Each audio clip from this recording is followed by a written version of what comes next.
Dandy Dan in the national spotlight once again and ruining yet another week in Commander's Land. Plus, William Jackson III, where is he and where does he want to go? That's all next on this special edition of the Locked On Commanders podcast. You are Locked On Commanders, your daily podcast on the Washington Commanders, part of the Locked On Podcast Network, your team every day.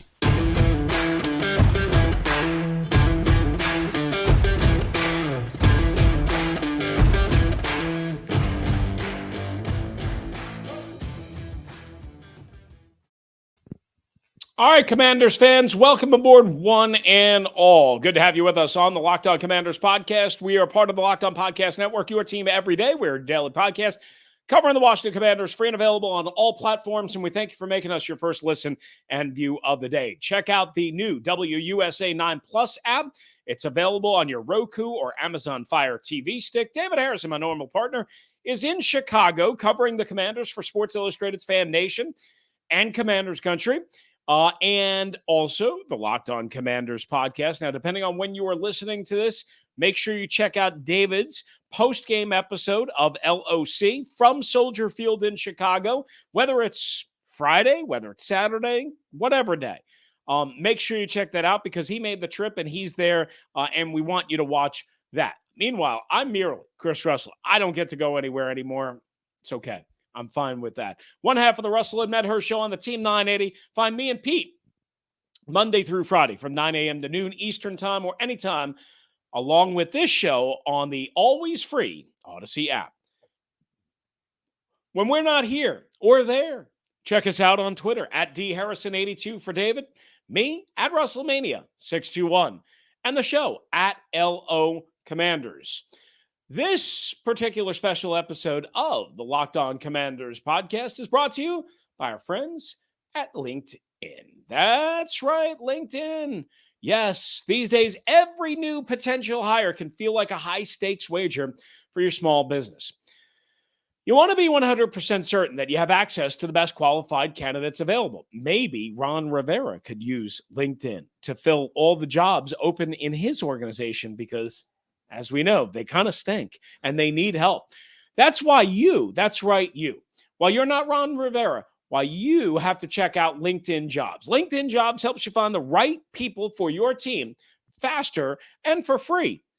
That's right. LinkedIn Jobs is going to help you get the right candidate. And what you're going to do is add your job by posting it. Add the purple hashtag hiring frame to your LinkedIn profile to spread the word that you're indeed hiring. You can get access to simple tools like screening questions, which make it easy to focus on candidates with just the right skills and experience so you can quickly prioritize who you'd like to interview and hire. Just know that the right people come to those who use the right resources like LinkedIn Jobs. And that's why small businesses use and rate LinkedIn Jobs. Number one in delivering quality hires versus the leading competitors. So here's what we want you to do, guys. LinkedIn Jobs helps you find the qualified candidates you want to talk to faster. So post your job for free at linkedin.com/lockedonnfl. That's linkedin.com/lockedonnfl to post your job for free. Of course, terms and conditions apply.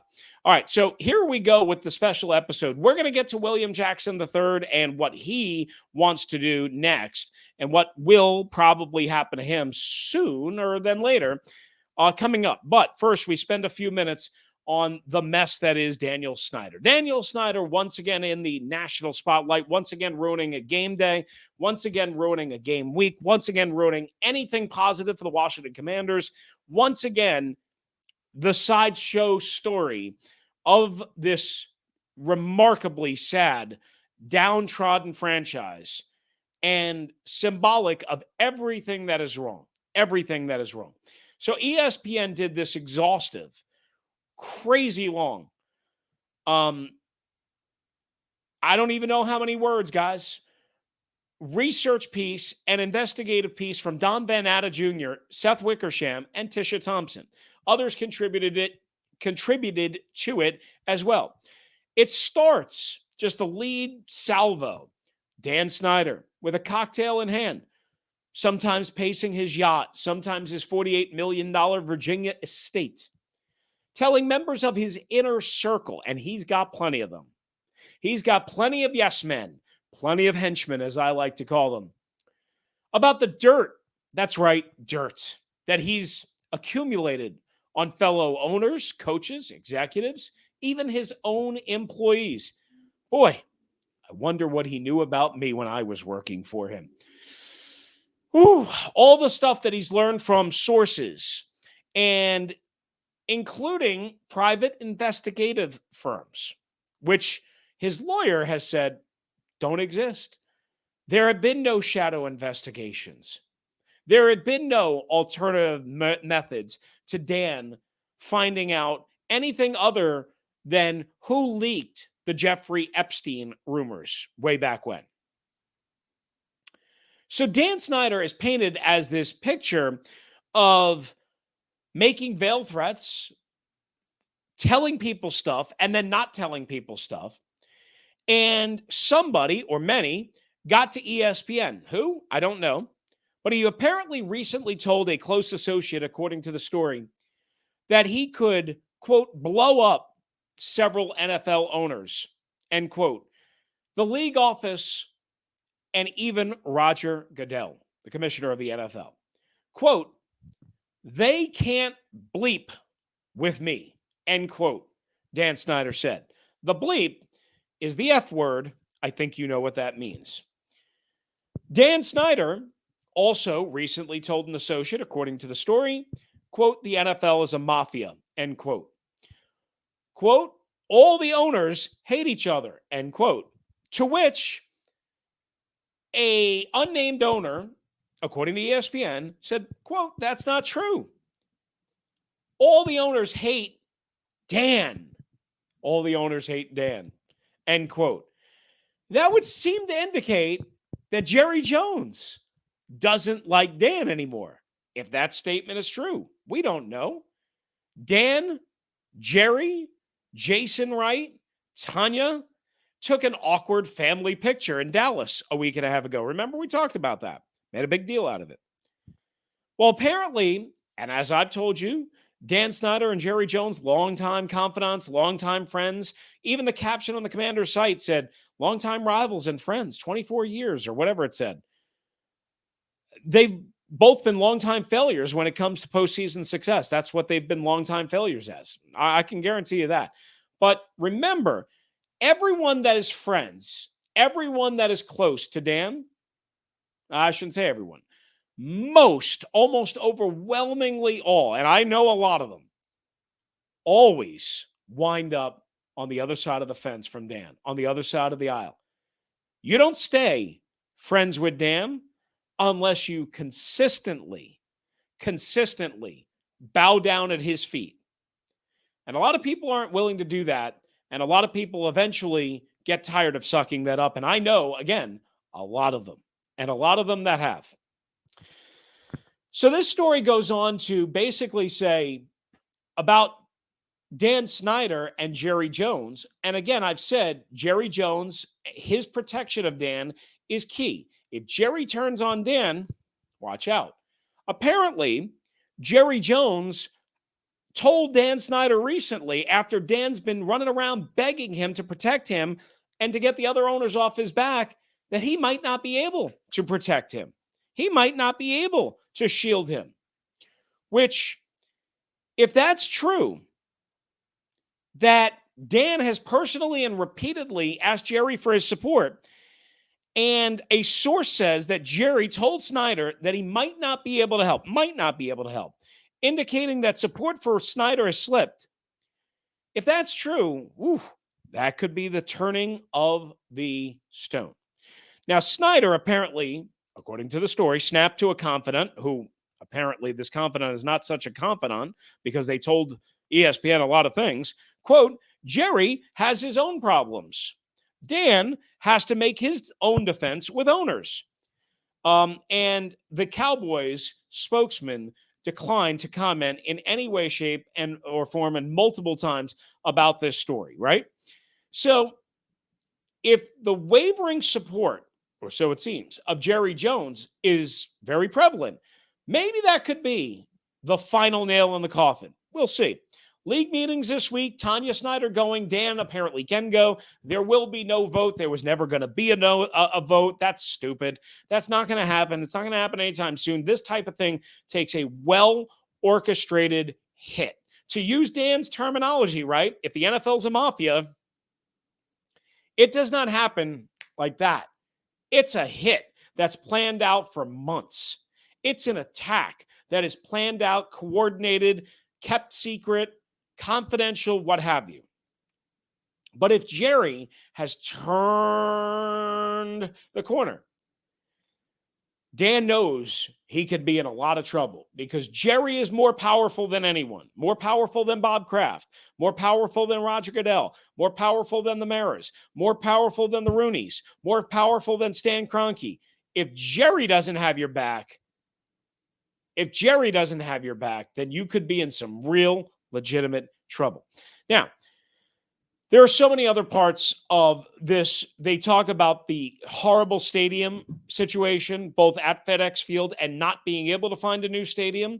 They talk about the terrible attendance, the terrible revenues, how he's costing other owners a lot of money. And that is all true. Remember, they split revenues. They share revenues. They talk about the DEA raid on Ryan Vermillion, the former athletic trainer. They talk about, again, so many different things in this. And then they talk about the trade for Carson Wentz. And this I thought was important and kind of buried deep in the story if you haven't read it all. Apparently, Snyder has told people, confidants, people in league circles, that if he just gets a new stadium and a true franchise quarterback, all of his problems will be swept aside. And maybe that's true. Maybe that's true. Well, what happens if that is truly your belief? Which we know Dan Snyder has always driven the quarterback decision, from the late Dwayne Haskins to Robert Griffin III to Donovan McNabb and beyond. Jeff George, I mean, you can keep naming names. Right? They are all part of Dan Snyder's history, and specifically the quarterback. So this makes sense, right? All my problems will be solved if I can just get a marquee quarterback, Dan allegedly said. Also, if he could get a stadium deal. We know how that turned out over the summer. It's not dead, but it certainly is not looking good. Let's put it that way. Certainly not looking good. It is on life support in D.C., Maryland, and Virginia. Let's put it that way. Better chance right now of Maryland, but we'll see. So apparently, according to the story, Dan Snyder, sources familiar with the deal, said that it was Snyder who pushed for Wentz. A source with knowledge of the inner workings of the deal said, quote, it was 100% a Dan move, end quote. Now, apparently Ron Rivera has issued a statement to some reporters. I did not ask for one. I don't do statements, really. I mean, I'll tell you what the statements are. I'll tell you what they're issued. I'm just not doing that. I'm not calling Ron and asking for a statement because we don't know what's true, what's not true. I'm just not. So apparently Ron issued a statement saying, no. Before free agency, I went to Dan and Tanya's home and I presented the plan and told them that Carson Wentz was one of the top quarterbacks on our list. And they gave their blessing. They gave their full approval. That's Ron's perspective. Remember, Ron's the head coach, general manager. Dan gave him all the power, allegedly. Maybe he's taking a bullet for Dan. I don't know. Maybe that he's telling the truth. I don't know. I tend to believe Ron a little bit more than I tend to believe whoever this source is, but I can't rule it out. Not with Dan's history and not with Dan's love of meddling. I just can't rule it out.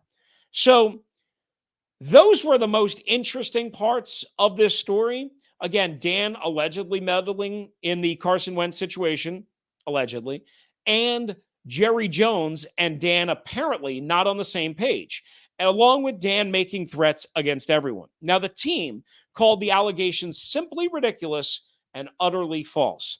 And they basically said in another statement that it was a campaign, part of a 2-year smear campaign to get Dan to sell the team.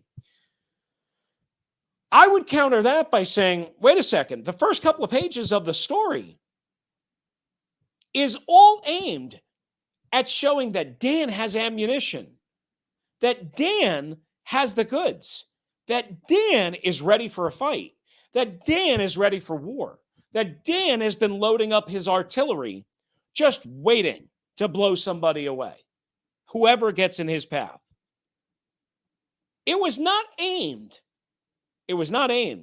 at least part of it, at getting Dan to sell. Because the very front part of it, the part that almost everyone will read, and maybe you won't read the rest, was designed to say, line in the sand, Dan versus the world. That's what it was. So the team issued a confusing, contradictory statement. That's my spin on it. All right. Before we go even further and too long, I'll leave it at there. I'll have more details on this coming up in our next full episode after the weekend, right here on the Locked On Commanders podcast. David will be on special assignment again. So we'll be back at a point undetermined. It really kind of depends on what goes on over the next couple of days, quite honestly, as we record this on Thursday afternoon, depending on when you are watching this. Now, the other big story is, and again, maybe the situation changed by the time you watch this or listen to it, is William Jackson III has apparently asked for a trade. And that the Commanders have had various trade talks with Jackson's name at the center of them with various teams. And Jackson wants a new team, a new home, and a new scheme. Now, the question is, I thought he was hurt. That's what he claimed. That's why his performance has dropped off. Well, that apparently isn't true. Ron Rivera simply said, and had no time for that at all. Then the team listed him as a full participant on Monday in what was an estimation, a limited participant on Tuesday in what actually was a light practice, and then didn't even travel him on Wednesday, saying it was because of his back. Well, I think we might know why William Jackson III did not travel. And I say this, good riddance. He has been horrible since the day he got here. He has not fit. William Jackson III is a man corner. They play mostly zone. I was told when they signed William Jackson III and when they drafted Benjamin St-Juste, another man press corner, that was indeed the plan. They were going to play more man.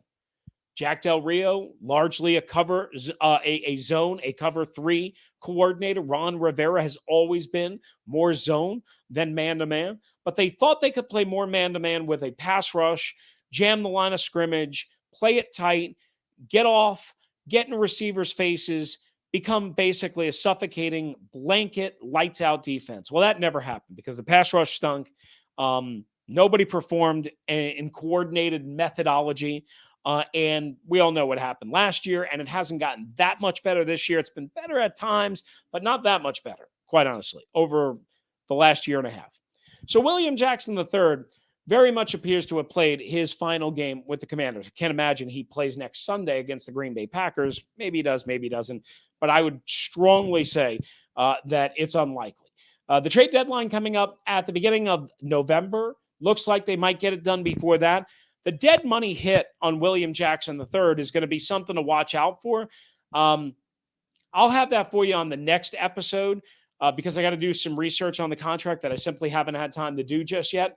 But it's going to be somewhat significant, just like cutting him would. Now, with a trade, maybe you get a 6th or 7th round pick. Maybe you get a conditional 5th. I don't know.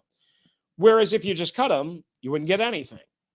And more importantly, you just admit that sometimes things don't work out. But it's another bad sign for Ron Rivera and free agency.